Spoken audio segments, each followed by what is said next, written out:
Hello guys, நான் உங்கள் சித்தார்த். இந்த வீடியோவில் நம்ம கிரெடிட் ரிஸ்கோடைய பார்ட் 2 வீடியோ பார்க்குறோம்.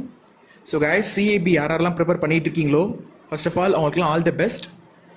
ஸ்ட்ரைட்டாக புக் ரீட் பண்ணுறதோட என் வீடியோஸ் பார்த்துட்டு நீங்கள் புக் ரீட் பண்ணிங்கன்னா உங்களால் வித்தின் ஷார்ட் பீரியட் ஆஃப் டைமுக்குள்ளே அந்த ஹோல் கண்டென்ட்டை உங்களால் கவர் பண்ண முடியும். ஸோ இந்த வீடியோவில் நம்ம என்னெல்லாம் பார்க்க போகிறோம் அப்படிங்கிறத ஃபஸ்ட்டு பார்த்துருவோம். ஃபஸ்ட்டு அதில் நம்ம ரிஸ்க் ஐடென்டிஃபிகேஷன் என்னென்னு பார்த்துருந்தோம். ஸோ இந்த வீடியோவில் நம்ம ரிஸ்க் மெஷர்மெண்ட்னா என்ன அப்படிங்கிறத பார்க்க போகிறோம். கிரெடிட் ரேட்டிங்னா என்ன அப்படிங்கிறத பற்றியும் பார்க்க போகிறோம். தேர்ட், ரிஸ்க் ரேட்டிங் மைக்ரேஷன்னா என்ன அப்படிங்கிற 3 கான்செப்டை நம்ம ரொம்ப எலாபரேட்டாக அந்த புக்கில் சொன்ன மாதிரி அப்படியே உங்களுக்கு பாயிண்டோடு எடுத்து உங்களுக்கு நான் காமிக்கிறேன். ஸோ இந்த நோட்ஸ் எல்லாமே வந்து என்னோட hand return notes. So hand writing அப்படிங்கிறது கொஞ்சம் அப்படி தான் இருக்கும்.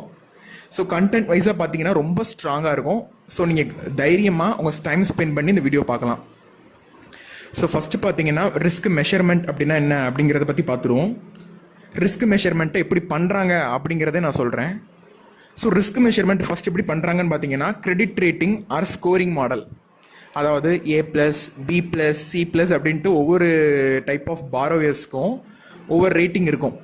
அவங்களோட பாஸ்ட் ப்ரீவியஸ் ஃபினான்ஷியல் டிரான்சாக்ஷன்ஸ் வச்சு ஒவ்வொரு இதுக்கும் இண்டிவிஜுவல் ரேட்டிங்ஸ் இருக்கும். So credit rating scoring model மூலமாக வந்து first of all credit risk வந்து ஐடென்டிஃபை பண்ணுறாங்க, மெஷர் பண்ணுறாங்க. ரெண்டாவது, கிரெடிட் ரிஸ்க் மெஷர்மெண்ட் எப்படி பண்ணுறாங்கன்னு பார்த்தீங்கன்னா quantifying the expected loan losses. So அவங்க வந்து குவான்டிஃபை பண்ணுறாங்க இந்த லோன் லாஸ் ஆகிறதுக்கு எவ்வளோ தூரம் பாசிபிலிட்டிஸ் இருக்குது அப்படிங்கிறத ஆல்ரெடி ப்ரீடிஃபைன் டேட்டா வச்சு அவங்க அனலைஸ் பண்ணி ஒரு ரிப்போர்ட் மாதிரி கிரியேட் பண்ணுறாங்க. ஸோ இந்த ப்ராசஸ் மூலமாகவும் கிரெடிட் ரிஸ்க்கை மெஷர் பண்ணுறாங்க. ஸோ மூணாவது மெத்தட் என்னென்னு பார்த்தீங்கன்னா எப்படி மெஷர் பண்ணுறாங்கன்னு பார்த்தீங்கன்னா tracking portfolio behaviour for 5 or more years.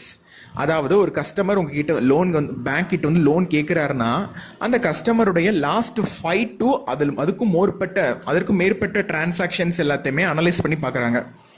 கரெக்டாக ஃபண்ட் ஃப்ளோ இருக்கா, எங்கேயோ லேக் ஆகலையே, எப்பயாவது டிஃபால்ட் ஆயிருக்காரா அப்படிங்கிறத அவங்களோட ப்ரீவியஸ் டிரான்சாக்ஷன்ஸை ஐடென்டிஃபை பண்ணி அதன் மூலமாக வந்து என்ன பண்ணுறாங்க, கிரெடிட் ரிஸ்க்கை மெஷர் பண்ணுறாங்க. Okay, he's a trustworthy customer, இவர் டிஃபால்ட் ஆகிறதுக்கு வாய்ப்பே இல்லை அப்படிங்கிற கேட்டகரைசேஷனை அவர் கொடுக்குறாங்க.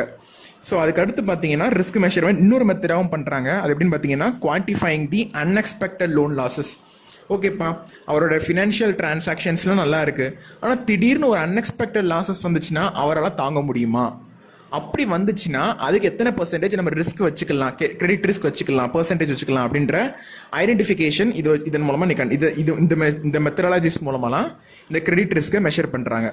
ஓகே காய்ஸ், ஃபஸ்ட்டு நம்ம கிரெடிட் ரேட்டிங்னா என்ன அப்படிங்கிறத பார்த்துருவோம். ஸோ இதுக்கு ஒரு பியூட்டிஃபுல் டெஃபினிஷன் இருக்குது. Credit rating of an account வைஸாக நம்ம கிரெடிட் ரேட்டிங் பண்ணுவாங்க. ஒரு அக்கௌண்ட்டுக்கு கிரெடிட் ரேட்டிங் பண்ணுவாங்க. ரெண்டாவது, credit rating of a person, ஒரு இண்டிவிஜுவல் திருப்பி பார்த்தீங்கன்னா சொல்லுவாங்க கிரெடிட் ரேட்டிங் ஆஃப் எ பர்சனுக்கு கிரெடிட் ரேட்டிங் பண்ணுவாங்க. ஓகே, ஸோ ஃபர்ஸ்ட் அக்கௌண்ட்டுக்கு கிரெடிட் ரேட்டிங்னா என்ன அப்படிங்கிறத பார்த்துருவோம். Credit rating of an account is done with the primary objective to determine whether the account after the expiry of a given period would remain a performing asset. So expiry ஆகினது பிறகும் அது performing அசெட்லாம் இருக்குமா அப்படிங்கிறத identify பண்ணுறது தான் credit rating.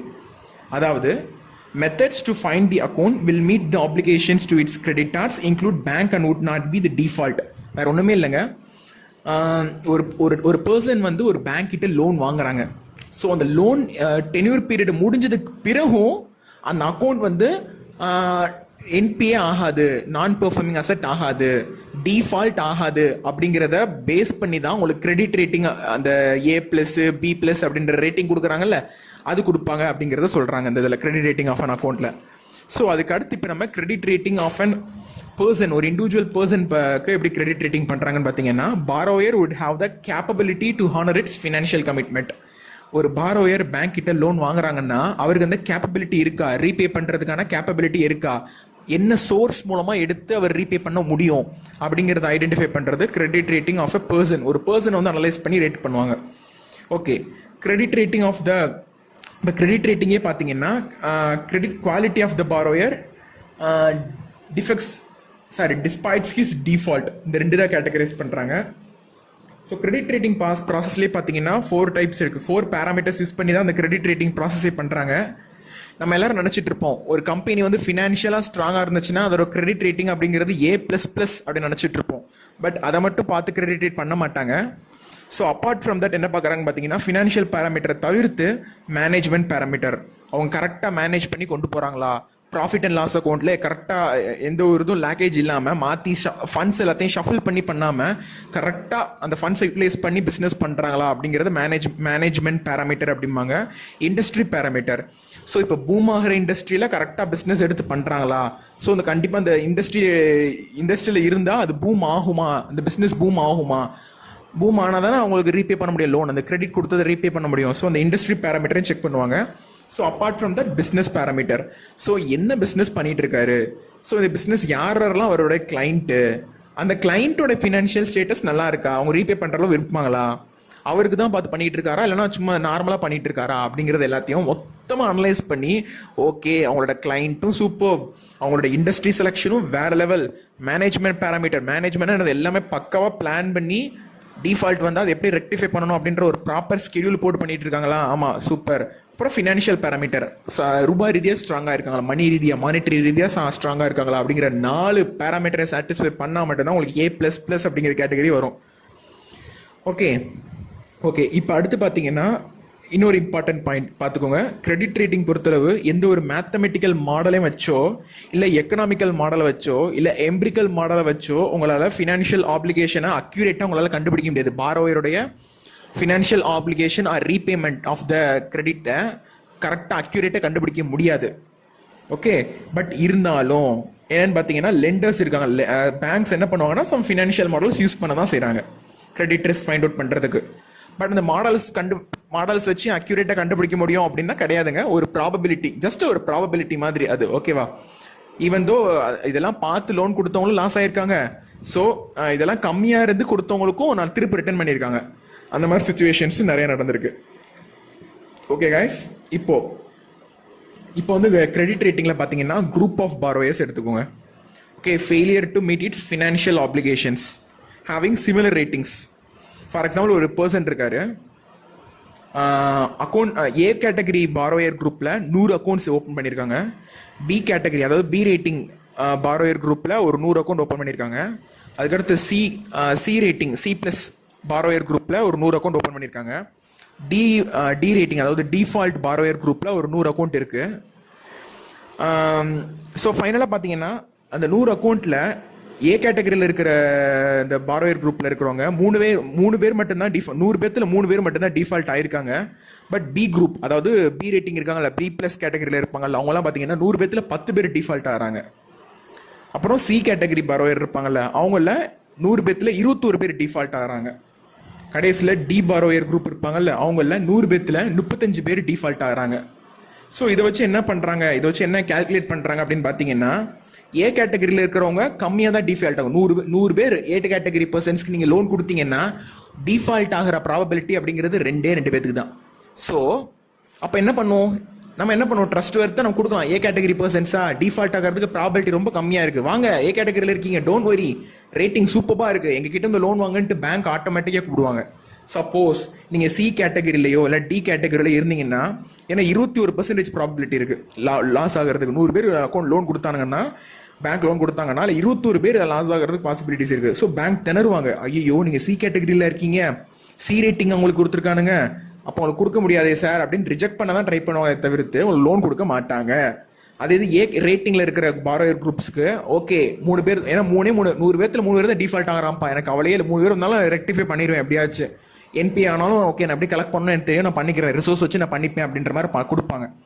Okay, so இதுதான் பார்த்தீங்கன்னா கிரெடிட் ரேட்டிங் வந்து எப்படி செக்ரிகேட் பண்ணி கொடுக்குறாங்க, எப்படி வந்து இன்ட்ரெஸ்ட் ரேட் ஃபிக்ஸ் பண்ணுறாங்க அப்படிங்கிறத நம்ம இதை வச்சு நம்ம கண்டுபிடிச்சிக்கலாம்.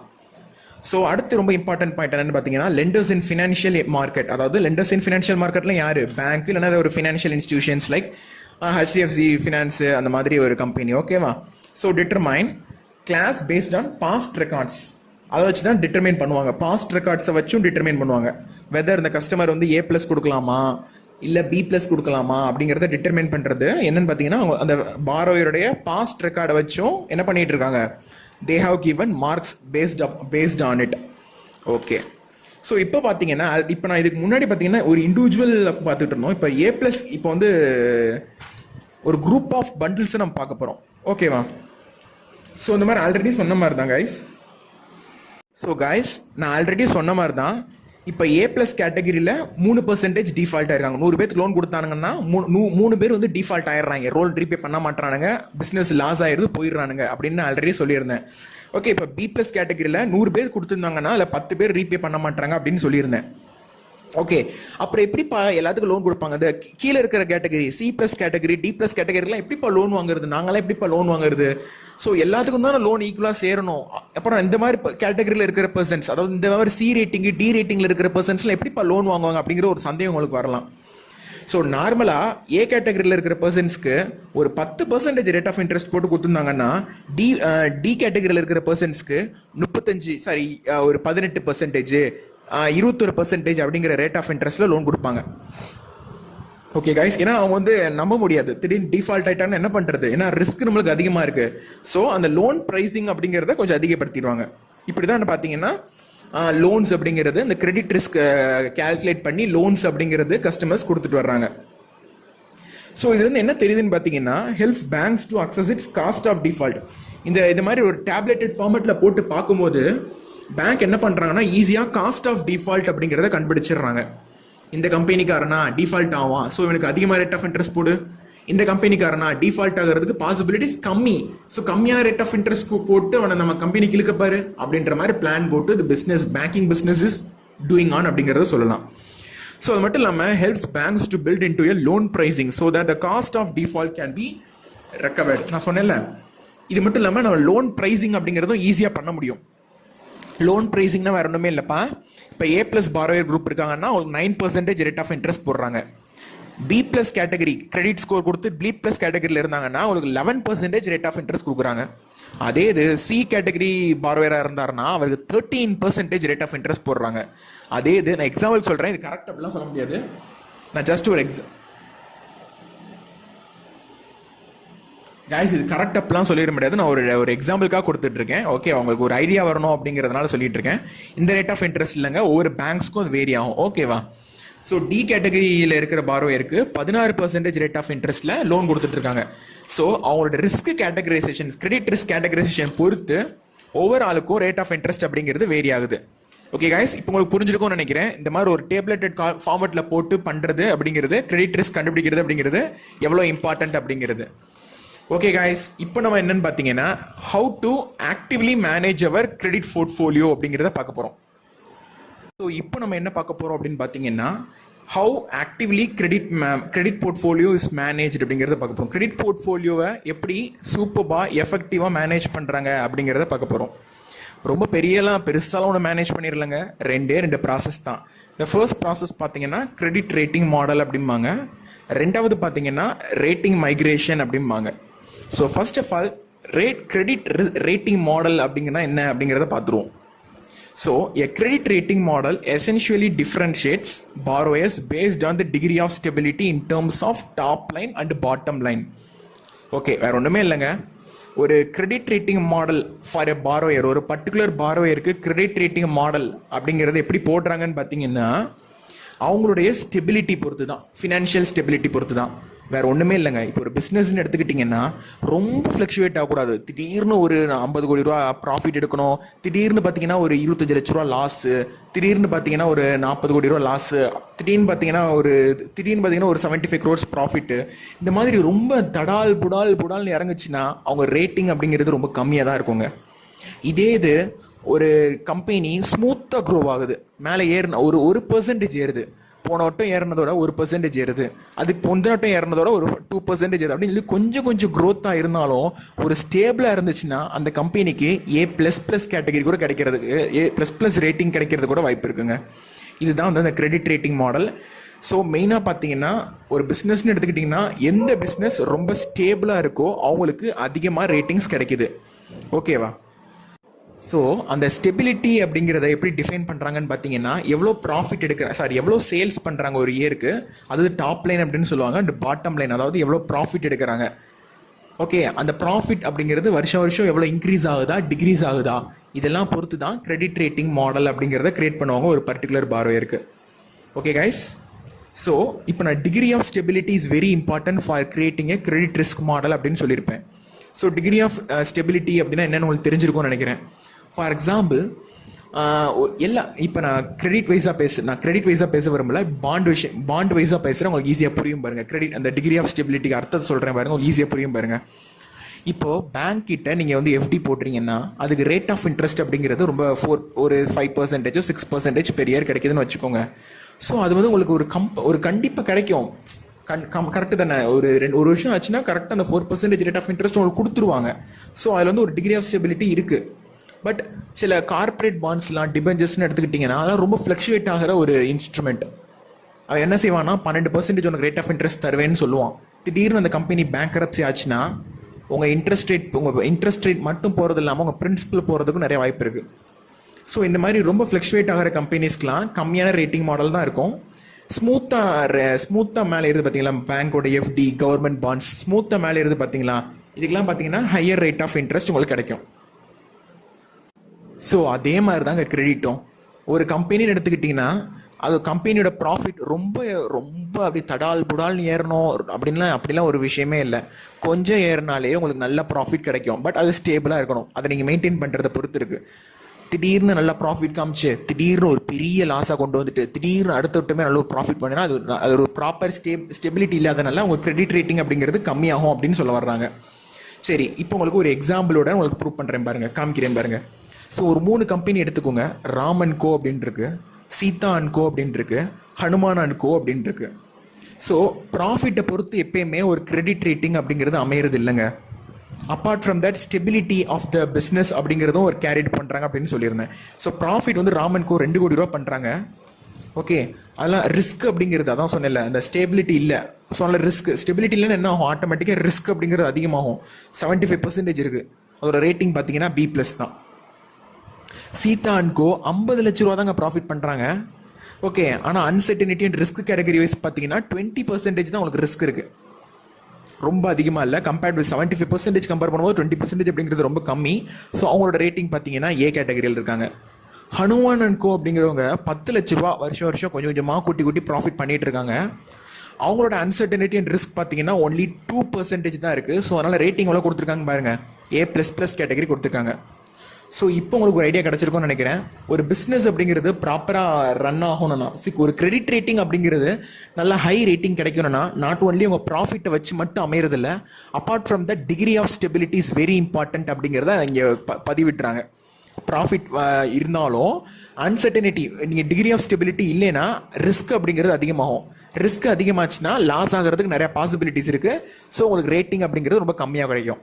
ஸோ கைஸ், உங்களுக்கு இப்போ உங்களுக்கு ஒரு கிளியர் ஐடியா கிடச்சிருக்கும்னு நினைக்கிறேன். கிரெடிட் ரேட்டிங் மாடல் அப்படிங்கிறது எப்படி ஃப்ரேம் பண்ணுறாங்க ஒரு இண்டிவிஜுவல் கஸ்டமருக்கு அப்படிங்கிறத. ஓகே, இப்போ நம்ம ரிஸ்க் மைக்ரேஷன் அப்படின்னா என்னன்னு பார்க்க போகிறோம். சரி கைஸ், இப்போ நம்ம கிரெடிட் போர்ட்ஃபோலியோ எஃபெக்டிவாக மேனேஜ் பண்ணுறதோடைய 2வது மெத்தட். ஃபர்ஸ்ட் நம்ம கிரெடிட் ரேட்டிங் மாடல்னு சொல்லியிருந்தேன், 2வது ரிஸ்க் மைக்ரேஷன் சொல்லியிருந்தேன். ஸோ ஓகே, ரிஸ்க் மைக்ரேஷன் என்னன்னு பார்த்துருவோம். Change in the rating of a borrower over a period of time when rated on the same standard or model. வேற ஒன்றுமே இல்லை guys. Change in the rating of borrower. ஒரு எக்ஸாம்பிளோட உங்களுக்கு கிளியராக explain பண்ணுறேன் பாருங்க. ராம் அண்ட் கோ அப்படிங்கிற ஒரு கம்பெனி இருக்குது. 2020 ஜனவரி 1 2020 அந்த கம்பெனிக்கு B+ ரேட்டிங் இருந்தது. ப்ராஃபிட் எவ்வளோ பண்ணிட்டு இருந்தான்னா 1 கோடி ரூபா பண்ணிட்டு இருந்தான். அதே 1 கோடி ரூபா தான் பண்ணிக்கிட்டு இருந்தான். 2021 அதே 1 கோடி ரூபா தான் ப்ராஃபிட் பண்ணியிருக்கான். ஆனால் ரேட்டிங் என்னச்சுன்னு பார்த்தீங்கன்னா B மாறிடுச்சு. என்ன ரீசனாக கைஸ் இருக்கும்? நான் ஆல்ரெடி மேலே எக்ஸ்பிளைன் பண்ணியிருந்தேன். வேற எந்த ரீசன் இல்லைங்க. நான் ஆல்ரெடி சொல்லியிருந்தேன், டிகிரி ஆஃப் ஸ்டெபிலிட்டி அப்படிங்கிறது இருந்திருக்காது. ஸோ டிகிரி ஆஃப் ஸ்டெபிலிட்டி இல்லைன்னா ஆட்டோமேட்டிக்காக ரிஸ்க் அப்படிங்கிறது அதிகமாக இருக்கும். ஸோ ரிஸ்க் அதிகமாச்சுன்னா ப்ராஃபிட் அதிகமாக இருந்தாலும் ரிஸ்க் அதிகமாயிருச்சுன்னா ஆட்டோமேட்டிக்காக என்ன பண்ணுவாங்க, ரேட்டிங்கை கம்மி பண்ணி விட்ருவாங்க. அப்புறம் என்ன அர்த்தம், வருஷம் ரேட்டிங் அப்படிங்கிறது ஒரு கம்பெனிக்கு சேஞ்ச் ஆகிட்டே இருக்கும். சில கம்பெனிஸ்லாம் பார்த்தீங்கன்னா குவார்டர்லி பேசிஸில் ரேட்டிங் கொடுப்பாங்க. சில கம்பெனிஸ் பார்த்தீங்கன்னா இயர்லி பேசிஸில் ரேட்டிங் வாங்குவாங்க. ஸோ அது மாதிரி ஒவ்வொரு கம்பெனிக்கும் ஒவ்வொரு மெத்தடாலஜி யூஸ் பண்ணிட்டு இருக்காங்க. ஸோ ரிஸ்க் மைக்ரேஷனை வரணுமே இல்லை கைஸ். ரிஸ்க் மைக்ரேஷன்லேயே பாசிட்டிவ் ரிஸ்க் மைக்ரேஷன் இருக்குது, நெகட்டிவ் ரிஸ்க் மைக்ரேஷன் இருக்குது. பாசிட்டிவ் ரிஸ்க் மைக்ரேஷன் என்னது, ரொம்ப சந்தோஷமாச்சே. நான் போன வருஷம் B கேட்டகரி B+ வாங்கியிருந்தேன், ரேட்டிங் வாங்கியிருந்தேன். இந்த வருஷம் A+ கொடுத்துட்டாங்க. பிகாஸ் என்னோட ரிஸ்க் அப்படிங்கிறது கம்மியாயிருச்சு, என்னோட டிகிரி ஆஃப் ஸ்டெபிலிட்டி அப்படிங்கிறது ஸ்ட்ரென்தன் ஆயிடுச்சு, என்னோட ப்ராஃபிட் அப்படிங்கிறது அதிகமாச்சுன்னா ஆட்டோமேட்டிக்காக B+ கேட்டகரியில் B+ ரிஸ்க் ரேட்டிங்லேருந்து A+ கொடுத்துட போகிறாங்க. ஸோ பாசிட்டிவ் ரிஸ்க் மைக்ரேஷன் அப்படிங்கிறது அப்கிரேடட் ரிஸ்க் மைக்ரேஷன் அப்படிங்கிறது ரொம்ப சந்தோஷமான விஷயம். பட் பி ப்ளஸ் ரேட்டிங்கில் இருந்தவன்ட்டு போய் சி ரேட்டிங் கொடுத்தாங்கன்னா என்ன ஆகுறது? பிகாஸ் என்ன ஆயிருக்கும், டிகிரி ஆஃப் ஸ்டெபிலிட்டி அப்படிங்கிறது கம்மியாக இருக்கும், ப்ராஃபிட் அப்படிங்கிறது கம்மியாக இருக்கும், ரிஸ்க் அப்படிங்கிறது அதிகமாக இருக்கும். இந்த 3 ரீசன் என்ன பண்ணுறாங்க, ரேட்டிங் அப்படிங்கிறத கம்மி பண்ணி விட்டுறாங்க. ரேட்டிங் கம்மியாச்சுன்னா ஆகும் என்ன ஆகும், பேங்க் கிட்ட உங்களால் கிரெடிட் அது வாங்குறது கஷ்டம். அப்படியே வாங்கினாலும் உங்களுக்கு லோன் ப்ரைஸிங், அதாவது ரேட் ஆஃப் இன்ட்ரெஸ்ட் போடுவாங்கல்ல லோனுக்கு, அது அதிகமாக வச்சு அவங்களுக்கு சேல்ஸ் பண்ணிடுவாங்க அந்த லோன் ப்ராடக்ட்டை. ஓகே காய்ஸ், இதுதான் ரிஸ்க் மைக்ரேஷன் அப்படின்னு சொல்லுவாங்க. ஸோ இந்த ரிஸ்க் மைக்ரேஷனை வச்சு எப்படி கால்குலேட் பண்ணுறாங்க, எத்தனை பர்சன்டேஜ் ரிஸ்க் ஒரு கஸ்டமருக்கு போடலாம் அப்படிங்கிறத இந்த இதில் நான் எக்ஸ்பிளைன் பண்ணுறேன் பாருங்க. ஸோ ஒரு இண்டிவிஜுவல் பர்சனை வச்சு எப்பயுமே டிசைட் பண்ண மாட்டாங்கப்பா பேங்கிங் சிஸ்டம் பொறுத்தளவு. ஒரு பஞ்ச் ஆஃப் கஸ்டமர்ஸை வச்சு தான் கால்குலேட் பண்ணுவாங்க. ஸோ இதில் நான் ஒரு எக்ஸாம்பிள் என்ன பண்ணுறேன்னு பார்த்தீங்கன்னா, ஒரு 100 பேருடைய அக்கௌண்ட்டை நான் வந்து கால்குலேட் பண்ணுறேன். ஒரு 100 பேர் எதில் இருக்காங்கன்னு பார்த்தீங்கன்னா A+ ரேட்டிங் ஏ ரேட்டிங் வாங்கியிருக்காங்க. ஓகே காய்ஸ், 2020 100 பேர் என்ன வாங்கியிருக்காங்கன்னு பார்த்தீங்கன்னா ஏ ரேட்டிங் வாங்கியிருக்கானுங்க. ஸோ இப்போ 2021, அதாவது 1/1/2021 அந்த அக்கௌண்ட் எப்படி மாறுதுன்னு பாருங்களேன். ஏ ரேட்டிங் வாங்கினவன் 100 பேர்த்துல 8 பேர் மட்டும்தான் அந்த ஏ ரேட்டிங்ல இருக்காங்க. 20 பேர் என்ன பண்ணுறாங்க பார்த்தீங்கன்னா A+ வாங்கிட்டாங்க. ஏன்னா நல்லா பெர்ஃபார்ம் பண்ணியிருப்பாங்க, டிகிரி ஆஃப் ஸ்டெபிலிட்டி அப்படிங்கிறத மெயின்டைன் பண்ணியிருப்பாங்க, ரிஸ்க் அப்படிங்கிறத ரெடியூஸ் பண்ணியிருப்பாங்க, ப்ராஃபிட் அப்படிங்கிறத கூட்டி காமிச்சிருப்பாங்க. இந்த 3 விஷயம் பண்ணதுனால A+ ரேட்டிங் எவ்வளோ வாங்கியிருக்காங்க, 20 பேர் வாங்கியிருக்காங்க 100 பேர்த்துல. ஸோ இன்னும் 10 பேர் என்ன பண்ணாங்க பார்த்தீங்கன்னா இன்னும் நல்லா பெர்ஃபார்ம் பண்ணி A++ வாங்கிட்டாங்க இந்த 100 பேர்த்துல. ஓகே கைஸ், ஆனால் 20 பேர் என்ன பண்ணிட்டாங்க, அந்த 100 பேர்த்துல 20 பேர் என்ன பண்ணுறாங்க பாரு, B+ ரேட்டிங் வாங்கியிருக்காங்க. ஏன்னு கேளுங்க, பிகாஸ் நல்லா பெர்ஃபார்ம் பண்ணியிருக்க மாட்டாங்க, டிகிரி ஆஃப் ஸ்டெபிலிட்டி அப்படிங்கிறது இருந்திருக்காது, ப்ராஃபிட் அப்படிங்கிறது ரெடியூஸ் ஆயிருக்கும், ரிஸ்க் அப்படிங்கிறது அதிகமாயிருக்கும். கம்பேர்ட் வித் ப்ரீவியஸ் செஷனோட இந்த வருஷம் வந்து அதிகமாயிருக்கும். ஸோ என்ன பண்ணியிருப்பாங்க, ரேட்டிங்கை கம்மி பண்ணி விட்டுருப்பாங்க, ஏ ரேட்டிங்லேருந்து B+ ரேட்டிங்கை மாற்றி விட்டுருப்பாங்க. ஓகே கைஸ், ஸோ இன்னும் 10 பேர் பார்த்தீங்கன்னா பி ரேட்டிங் போயிட்டாங்க. B+ கூட இல்லைங்க, பி ரேட்டிங் போயிட்டாங்க 10 பேர் 100 பேர்த்துல. இன்னும் 30 பேர்த்து பார்த்தீங்கன்னா சி ரேட்டிங் போயிட்டாங்க 100 பேர்த்துல. ஏல இருந்தவன் என்ன பண்ணிட்டான்னு பாருங்க, சி ரேட்டிங் போயிட்டாப்ல 30 பேர். டிஃபால்ட் எத்தனை பேர் இருக்காங்கன்னு பாருங்க, ஏ ரேட்டிங்ல இருந்த பர்சன்ஸே டிஃபால்ட் 2 பேர் இருக்காங்க. ஸோ டோட்டலாக கால்குலேட் பண்ணி பார்த்தீங்கன்னா 100 பேர்த்துல A++ ரேட்டிங் 2021 எவ்வளோ பேர் வாங்கியிருக்காங்க பார்த்தீங்கன்னா 10 பேர், A+ ரேட்டிங் 20 பேர், ஏ ரேட்டிங் அதே ரேட்டிங்ல இருந்தவங்க பார்த்தீங்கன்னா 8 பேர் அப்படியே இருக்கானுங்க. ரேட்டிங் கூடவும் இல்லை குறையும் இல்லை, அப்படியே இருக்கானுங்க. 20 பேர் பார்த்தீங்கன்னா B+ ரேட்டிங் வாங்கியிருக்காங்க.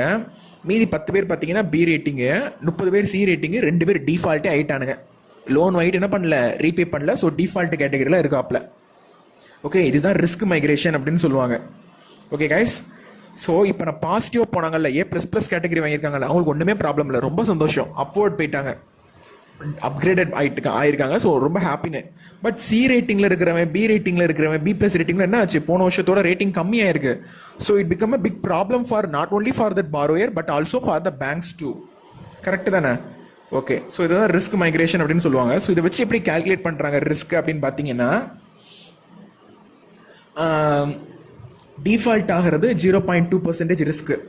ஓகே, ஏ ரேட்டிங்ல இருக்கிறவனுக்கு எவ்வளோ பர்சன்டேஜ் ரிஸ்க் இருக்குன்னு பார்த்தீங்கன்னா 0.2% ரிஸ்க் இருக்கு. ஸோ அதே மாதிரி சிமிலராக இதே மாதிரி ஒரு டேப்லெட் காலம் போட்டு பி ரேட்டிங் B+ல இருக்கிறவனுக்கு கண்டுபிடிப்பாங்க. அதே மாதிரி சி கேட்டகரியில் இருக்கிற பர்சன்ஸ் கண்டுபிடிப்பாங்க. அப்படி கண்டுபிடிச்சு தான் என்ன பண்ணுறாங்கன்னு பார்த்தீங்கன்னா, இந்த லோன் ப்ரைஸிங் இருக்குல்ல, ஒவ்வொரு ஆளுக்கும் இண்டிவிஜுவலாக எவ்வளோ பர்சன்டேஜ் ரிஸ்க்கு, இந்த பர்சனுக்கு அவ்வளோ பர்சன்டேஜ் ரிஸ்க் இருக்குது அப்படின்னு சொல்லிட்டு ஒவ்வொரு ஆளுக்கும் ஒரு ரிஸ்க் கேட்டகரைசேஷன் அப்படிங்கிறத ஃப்ரேம் பண்ணுறாங்க. ஸோ கைஸ், இப்போ உங்களுக்கு ஒரு ஐடியா கிடச்சிருக்கும்னு நினைக்கிறேன், கிரெடிட் போர்ட்ஃபோலியோவை எப்படி எஃபெக்டிவாக மேனேஜ் பண்ணுறாங்க அப்படின்ட்டு. ஓவராலோடைய இண்டிவிஜுவல் ரேட்டிங் வச்சும் கிரெடிட் ரேட்டிங் மாடல் வச்சும் ரிஸ்க் மைக்ரேஷன் வச்சு தான் ஒரு இண்டிவிஜுவல் பாரோயருக்கு என்ன பண்ணுறாங்க, கிரெடிட் போர்ட்ஃபோலியோவை ஒரு இண்டிவிஜுவல் பாரோயருக்கு கிரெடிட் அப்படிங்கிறது ப்ரொவைட் பண்ணிட்டு இருக்காங்க, போர்ட்ஃபோலியோவை எஃபெக்டிவாக மேனேஜ் பண்ணிட்டு இருக்காங்க. ஓகேவா கைஸ்? ஓகே, இப்போ நம்ம கிரெடிட் ரிஸ்க் மாடல் பார்க்க போகிறோம். ஸோ கிரெடிட் ரிஸ்க் மாடல்லாம் என்னென்னு முதல்ல உங்களுக்கு தெரிஞ்சிருச்சு. ஓகே, ஸோ என்ன கிரெடிட் ரிஸ்க் மாடல் அர்த்தம், ஒரு டாப் லைன் எவ்வளோ சேல்ஸ் நடந்திருக்கு, எவ்வளோ ப்ராஃபிட் பண்ணியிருக்காங்க, எவ்வளோ ரிஸ்க் இருக்குது, எவ்வளோ ஸ்டேபிளாக இருக்காங்க அப்படிங்கிறத கண்டுபிடிக்கிறது கிரெடிட் ரிஸ்க் மாடல்னு சொல்லியிருந்தேன். ஸோ அதை கண்டுபிடிக்கிறதுக்கு ஒரு மாடல் வேணும்ல, அதை கண்டுபிடிக்கிறதுக்கு ஒரு ஃபினான்ஷியல் டூலு, ஒரு ஸ்டாட்டிஸ்டிக்கல் மெத்தட் ஃபாலோ பண்ணணும்ல. ஸோ அதுதான் பார்த்தீங்கன்னா ஆல்ட்மேன் இசட் ஸ்கோர் மாடல் அப்படிம்பாங்க. ரெண்டாவது கிரெடிட் மெட்ரிக்ஸ் அப்படின்ட்டு ஒரு மெத்தட் இருக்குது. தேர்ட் பார்த்தீங்கன்னா கிரெடிட் ரிஸ்க் ப்ளஸ் அப்படின்ட்டு ஒரு ஃபினான்ஷியல் டூல் இருக்குது. இந்த 3 மாடல்ஸ் வச்சு தான் இந்த கிரெடிட் ரேட்டிங் மாடல் அப்படிங்கிறத கிரெடிட் போர்ட்ஃபோலியோவை எஃபெக்டிவாக மேனேஜ் பண்ணிட்டு இருக்காங்க. ஸோ இந்த 3 மாடல் பார்த்தீங்கன்னா ரொம்ப பெரிய மாடலுங்க. இதை பற்றி பேசணுன்னாலே it may takes around more than 1 hour. ஒரு ஆல்ட்மேன் இசட் ஸ்கோர் மாடலை பற்றி பேசணும்னா 1 மணி நேரம் ஆகும். கிரெடிட் மெட்ரிக்ஸ் பற்றி பேசணும்னா 1 மணி நேரம் ஆகும். கிரெடிட் ரிஸ்க் ப்ளஸ் பற்றி பேசணும்னா இன்னும் ஒரு 2-3 மணி நேரம் ஆகும். ஸோ அவ்வளோலாம் நம்மளுக்கு சிஏபி பொறுத்தளவு தேவையில்லைங்க. ஷார்ட் அண்ட் கிறிஸ்பாக எக்ஸாமுக்கு ஓரியன்டாக ரொம்ப ஸ்வீட் அண்ட் ரொம்ப உங்களுக்கு ஈஸியாக புரியுற மாதிரி எக்ஸ்பிளைன் பண்ணுறேன் பாருங்க. So first of all Altman Z score மாடல்லாம் என்னென்னு பார்த்துருவோம். Forecast the probability of a company entering bankruptcy within 12 months. ஒரு வருஷத்துக்குள்ள அந்த கம்பெனி பேங்க்ரப்சி ஆகிறதுக்கு, அதாவது டிஃபால்ட் ஆகிறதுக்கு எவ்வளோ பாசிபிலிட்டிஸ் இருக்கு அப்படிங்கிறத கண்டுபிடிக்கிறது தான் இந்த ஆல்ட்மேன்ஸ் இசட் ஸ்கோர் மாடல் அப்படிங்கிறது. கரெக்டாக தானே கைஸ்? ஒரு வருஷத்துக்குள்ள எவ்வளோ டிஃபால்ட் ஆகுதுன்னு கண்டுபிடிச்சிச்சுன்னா அதை வச்சு அவனுக்கு ப்ரைஸ் பண்ணலாமா, லோன் ப்ரைஸிங் அப்படிங்கிறத அவனுக்கு கொண்டு வரலாமா. இத்தனை பர்சன்டேஜ் உனக்கு ரிஸ்க் இருக்குப்பா, ஸோ இவ்வளோ பர்சன்டேஜ் ரேட் ஆஃப் இன்ட்ரெஸ்ட் நீ பே பண்ணணும் அப்படின்ட்டு லோன் ப்ரைஸிங் பண்ணலாமா, சார்ஜஸ் பண்ணலாமா. ஸோ அதுக்கு இந்த ஆல்ட்மேன் இசட் ஸ்கோர் மாடல் அப்படிங்கிறது யூஸ் ஆகுது அப்படின்னு சொல்கிறாங்க. யூஸ்வலாக இந்த ஆல்ட்மேன் இசட் ஸ்கோர் மாடல் கண்டுபிடிக்கிறதுக்கு 5 ratios யூஸ் பண்ணுவாங்க. ஓகே கைஸ், அதை பற்றி பேசணும்னா லென்த்தாக போகும், ஸோ விட்டுருவோம். அதை நான் இன்னொரு வீடியோ செப்பரேட்டாக அதுக்கு பண்ணுறேன். ஓகேவா? Okay. Produce an objective measure of the borrower financial health. இது என்ன பண்ணுவாங்கன்னா ஒரு அப்ஜெக்டிவ் மெத்தடில் கண்டுபிடிச்சு சொல்லுவாங்க. ஓகே, இந்த ரேஷியோ இவ்வளோ பர்சன்டேஜ் இருக்கு, ஸோ என் பேங்க்ரப்சி ஆகிறதுக்கு இத்தனை பர்சன்டேஜ் இருக்கு, ஸோ அவனுக்கு இத்தனை பர்சன்டேஜ் நீ லோன் ரிஸ்க் ப்ரைஸிங் அப்படிங்கிறத நீ போட்டுடு அப்படின்ற மாதிரி கால்குலேட் பண்ணுவாங்க. அடுத்து பார்த்தீங்கன்னா கிரெடிட் மெட்ரிக்ஸ். கிரெடிட் மெட்ரிக்ஸ் கண்டுபிடிக்கிறது யாருன்னு பார்த்தீங்கன்னா இந்த ஜேபி மார்கன் அப்படிங்கிற ஒரு பர்சன் தான் கண்டுபிடிக்கிறாரு. இவங்க பார்த்தீங்கன்னா estimate volatility in the value of the assets. For example, சில பர்சன்ஸ் என்ன பண்ணுவாங்கன்னா லோன் வாங்குறதுக்காக செக்யூரிட்டிஸ் வச்சு வாங்குவாங்க. முக்கால்வாசி பேர் அப்படி தான் வாங்கிட்டு இருக்காங்க ரீட்டைல் செக்மெண்ட்டில். கார்பரேட் லெவலில் தான் அன்செக்யூர்ட் லோன் அப்படிங்கிறது மெஜாரிட்டி போய்கிட்டு இருக்கு இந்த சுச்சுவேஷனில். இவங்க என்ன பண்ணுவாங்கன்னு பார்த்தீங்கன்னா செக்யூரிட்டி வச்சு வாங்குவாங்க. ஸோ நம்மளுக்கு எப்படிப்பா தெரியும் அந்த செக்யூரிட்டி வேல்யூ ஹையாக இருக்கா லோவாக இருக்கா அப்படின்றத? ஸோ என்ன பண்ணுவாங்கன்னா அந்த கிரெடிட் மெட்ரிக்ஸ் மூலமாக அதை வேலிடேட் பண்ணுவாங்க. அந்த செக்யூரிட்டி வந்து இந்த இயரில் வாங்கினது, ஓகே அவன் எத்தனை வருஷம் ஹோல்டிங் வச்சிருக்காப்ல, இப்போ நவ் அந்த பாண்ட் வேல்யூ பொறுத்தளவு இவ்வளோ இருக்குது, நம்ம சேல்ஸ் பண்ணால் இதோட அதிகமாக தான் வரும் அப்படின்ற மாதிரி கால்குலேட் பண்ணி பண்ணுவாங்க. That is called as a credit matrix அப்படின்னு சொல்லுவாங்க. ஓகே கைஸ், அண்ட் ஃபைனலாக கிரெடிட் ரிஸ்க்னா கடைசியில் உள்ளது பார்த்தீங்கன்னா கிரெடிட் ரிஸ்க் ப்ளஸ் அப்படின்ற ஒரு மாடல் இருக்குது. ஸோ இது வேற ஒன்றும் இல்லைங்க, இது யார் டெவலப் பண்ணான்னு பார்த்தீங்கன்னா கிரெடிட் சுசே அப்படின்ற ஒரு கம்பெனி தான் டிசைன் பண்ணியிருக்காங்க. கிரெடிட் சுசே அப்படின்ற ஒரு கம்பெனி.